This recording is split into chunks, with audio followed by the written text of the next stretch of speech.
So can I talk about how marriage benefits women? I will try. Do you think marriage benefits women? Okay, let me put it this way. What is one thing you think women benefit in marriage? Just one thing. Just one.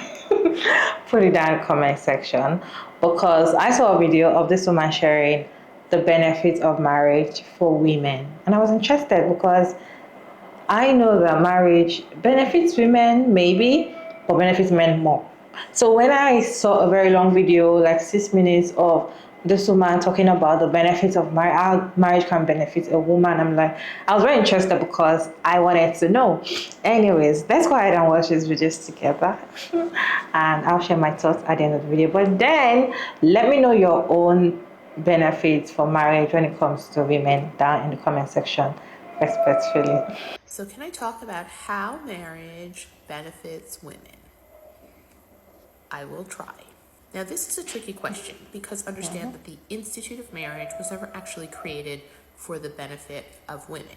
It was created for the benefit of men and society in general, and as a tool to sort of raise children. And the idea behind monogamous relationships in particular, like the one man, one woman marriage, were to ensure paternity and also to ensure that more men could procreate. Because if you have a polygamous sort of situation, then the men at the top are basically hoarding all the wives, and the men at the bottom are really not getting any wives or not procreating at all. And this creates all kinds of problems. So the whole one man, one woman marriage was kind of the solution to that. In truth, from a social perspective, they probably did create a lot more stability, but understand that that was very much done on the backs of women. The other thing to understand about marriage is that they were always a pseudo business arrangement. Almost all of history,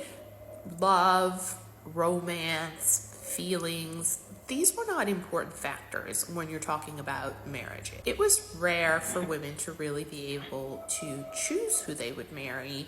At best, they could choose between a few pre-vetted suitors. So often they didn't really have much choice, and they really didn't have a choice not to marry, and their father would simply find them a husband. But essentially the deals would always be brokered by men, whether it was the bride's father with the groom directly or with the groom's father. And why I say this is because when you understand that that is the concept of marriage, it is a pseudo business arrangement and one that was fundamentally designed to raise a family, you then start to understand whether or not marriage would actually be a good idea for you. But either way, I think that the benefit that you have now, and one that women are often ignoring, is that for the first time in history, women are able to broker their own deals when it comes to marrying. Meaning that it is no longer their father that is negotiating their marriage. Now they are the ones who can choose if they will get married, and to whom they will get married, and on what terms they will get married. Which is why I'm a fan of prenups and actually encourage women to consider them, because it actually gets you thinking about this marriage in more business terms. Because the truth is, if you want a marriage to benefit you, you need to actually start thinking about the practical realities of what you want in your life and out of a marriage, and don't say just love, because if that's all you want out of a marriage, and I can tell you, your marriage is probably doomed to failure. And I'm sorry to have to be the one to say it, but it's true. When people go into it thinking all you need is love, and they forget about all the practical realities of building a life together, that's when they end up coming to me. Because one way or the other, love doesn't always last. It changes. It's inherently unstable. It is not a good foundation to build upon. And I'm not saying that love shouldn't be there, but that is not the reason to marry someone. Absolutely need to marry the good on paper guy, because let me tell you, it's the stuff on paper that is going to sustain your relationship, not the love. The love will come and go, it will change, it will grow, it will develop. There'll be times where you're struggling, times where life is tough, and then times where you're just like blissfully happy. But what holds it all together is all of that stuff.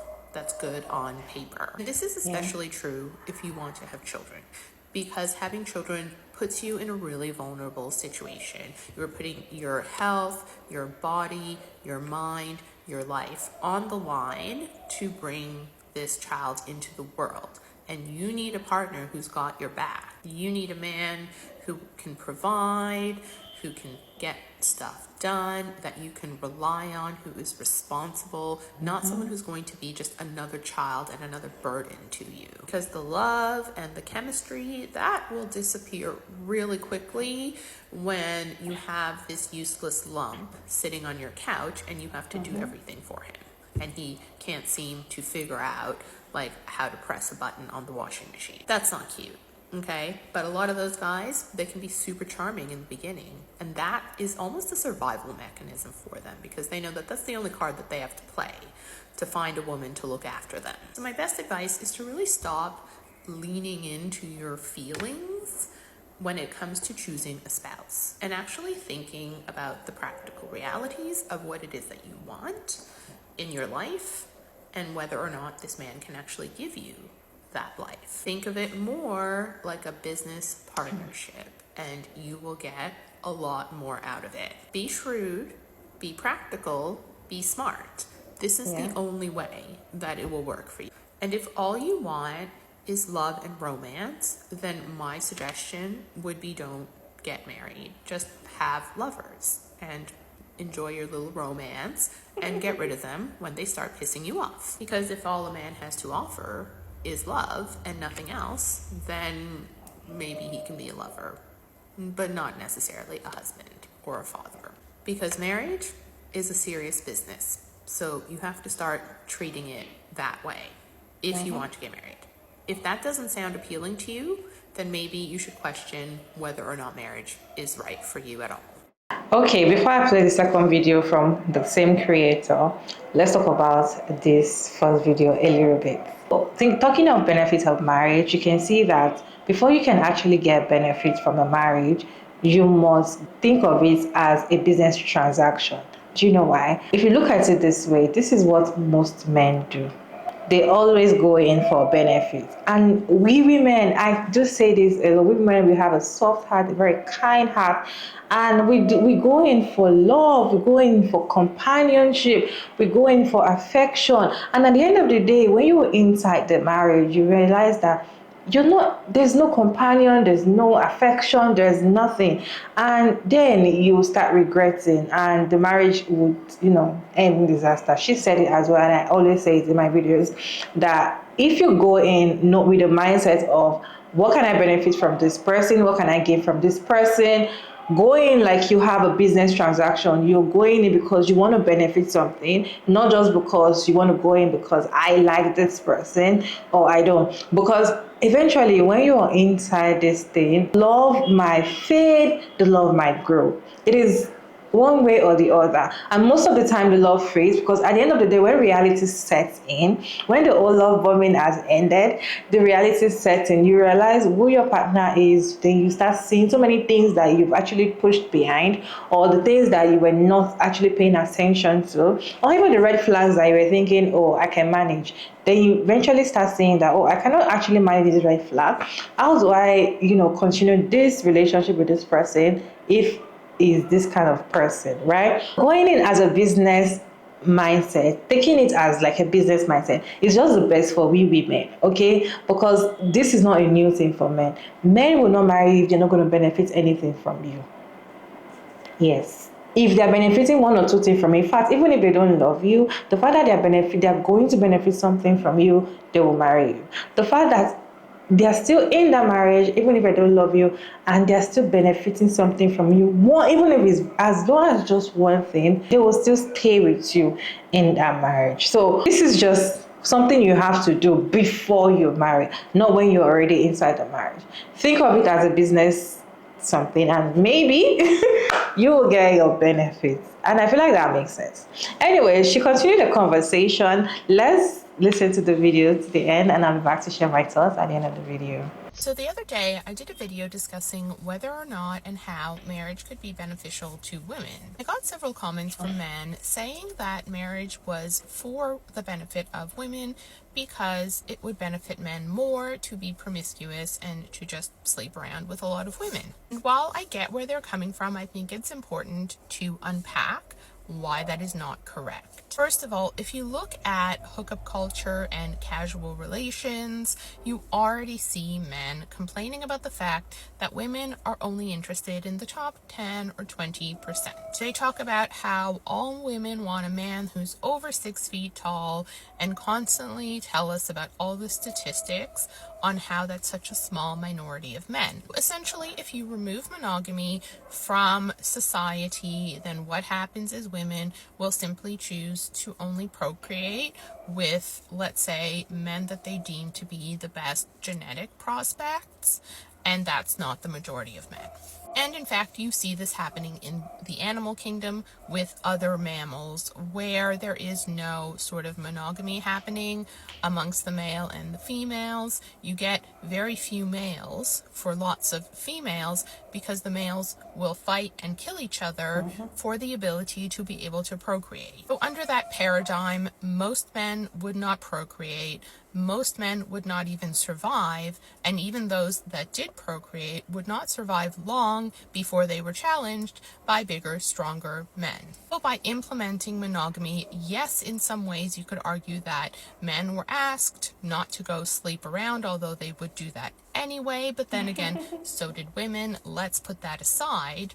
But they got something in return. And as I said in the previous video, it was not just to benefit men, it benefited society, it benefited children. It was just a good social construct in which to raise a family. The more important benefit to really understand is that historically, the entire patriarchal structure of society hinged strongly on a patrilineal line of succession, meaning a line of succession where land, title, and wealth were passed from father to son. Without that, patriarchy and society as we know it would not exist. Because if you think about it, if you are a man, how exactly are you going to accumulate resources and consolidate power if you do not have an heir to pass that down to? It's called generational wealth for a reason, and entire dynasties were literally built on this foundation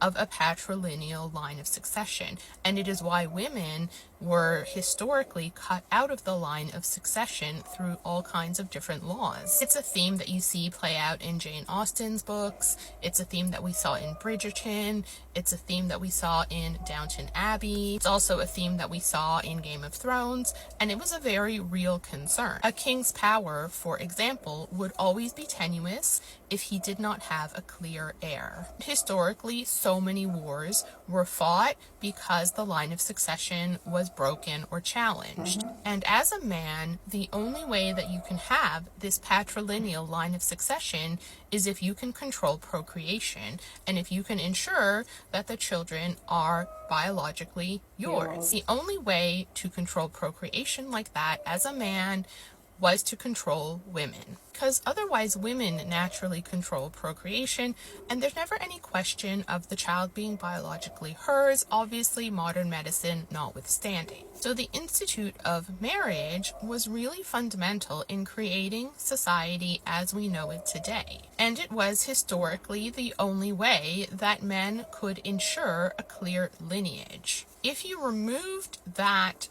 structure, then women would just mate with whoever they fancied, and you would never know as a man if that child was your child, and so you would be left with no heirs. Yeah. All of this had to be done at the expense of women's freedom, because as I said, you had to control women in order to control procreation, in order to ensure the patriarchal line of succession. So even though from some men's perspective, they consider that it is in some ways limiting their freedom understand that it was still done for the benefit of men in general. And it was also done for the benefit of society, for the benefit of children, but certainly it was never done in contemplation of the benefit of women. The only benefits that women were given were things that were otherwise withheld from them legally, like ownership of land,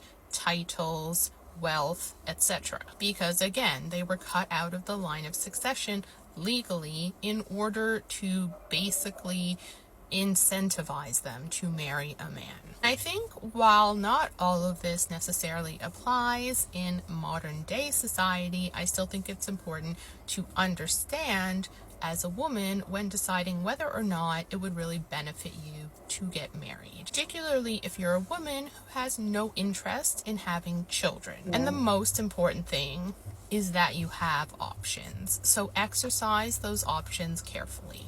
Most men actually get married because of children. That is why you see when two people come together to get married and there is no child in the marriage, they are already telling the family members of the guy is already saying, should we find another woman for you that will, reproduce for you since your wife cannot make kids, right? Most men, their mentality is, I want to have so many children at home. I want to have children because I want to pass on my legacy. You hear them say it. That's why you hear them confronting child by choice women that what's going to happen to your legacy? What about your their own is, can I make an error? How can I have my legacy? How can I, who am I going to give my wealth to? For those that have many, right? Who am I going to give my wealth to at a particular time when it is right? So all these things, that is why you see a lot of men going out there to, get women pregnant, have baby mamas all around because they don't want to be left alone. This particular video helped me to remember a video I saw of this woman actually speaking about what year women were allowed to open a business on their own and when women were legally allowed to do so many things. So back in the years, women were not allowed to do so many things, own a land, start a business, have a bank account. You must be married, right? And that is the benefits for marriage for women then. But now that it is not like that anymore, you can walk into the bank and open an account if you're a woman, even though you're a girl, right? You can just do that if you're above 18 here in my country. You can do that. So speaking of marriage benefits, women need to actually use their head, especially if you don't want to have kids. Let me look for that video I'm talking about. Let me show you all so you can have an idea, and I'll be back. What year do you think women were allowed to own a business on their own? Because it hasn't been forever. Business has been around forever, but women weren't allowed to do it on their own. Whenever I get discouraged about the work that I'm doing, I remember that it wasn't until October 25th, 1988 that women were allowed to own a business and get a loan without a man. 1988. And then 4 months later, I was born in 1989.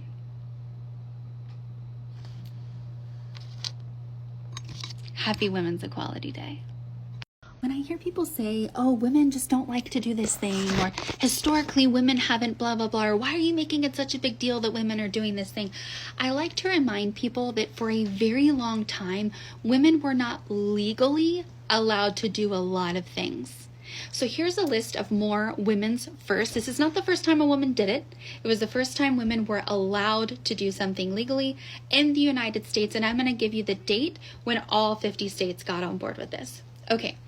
Women were first allowed to attend college in 1847, which is 200 years after Harvard was founded.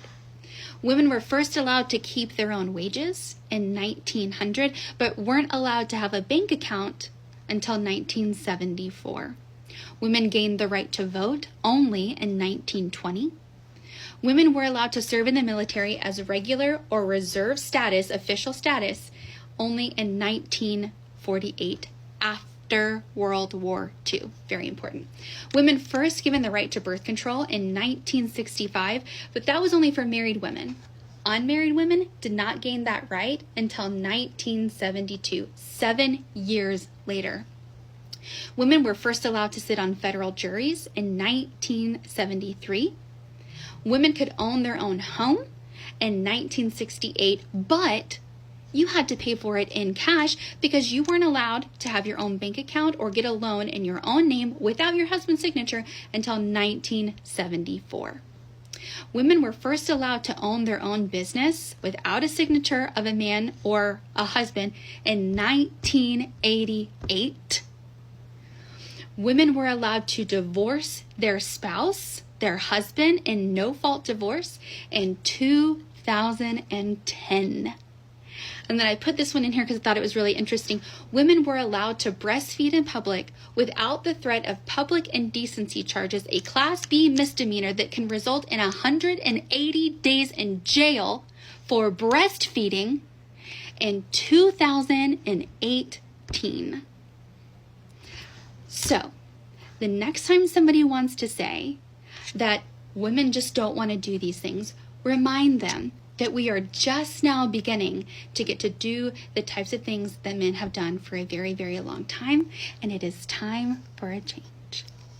50 years ago, women were not allowed to have their bank accounts, their own bank accounts. Women were not even allowed to speak up. You must have a man. We all see those. In fact, even if you don't know, if you watch movies a lot and you watch all these 80s or 70s movies, you would understand how the world was working then. You would see the fear that women usually have. Women cannot just stand up, and a woman that stands up and really talk, she's in danger. She's always in danger, right? So, but now it's not like that. You see that if women are owning businesses, women are now successful. So when it comes to marriage and benefit for that, if you don't want children, most of the time, there is no need for it, because as she said earlier, if you're going in for love, for companionship, for affection, it might not end well, because things like that, they fade in time, and it might not even be real, right? You might just be delulu. You might not even want, might just be love bombing, and you might not even know that it is not real love, right? So if you want that kind of love, like you want that companionship, can get companionship from anybody, mustn't be a man. Anyways, what is your take on this video? Let me know your thoughts down in the comment section. Did you find this video interesting? Share your thoughts in the comment section respectfully, as always. It's your favorite girl again, Maria David, and don't forget to like and share and subscribe, and please turn on the post notification bell to get notified as soon as I upload another interesting video like this one. And I'll see you all in my next one. Bye.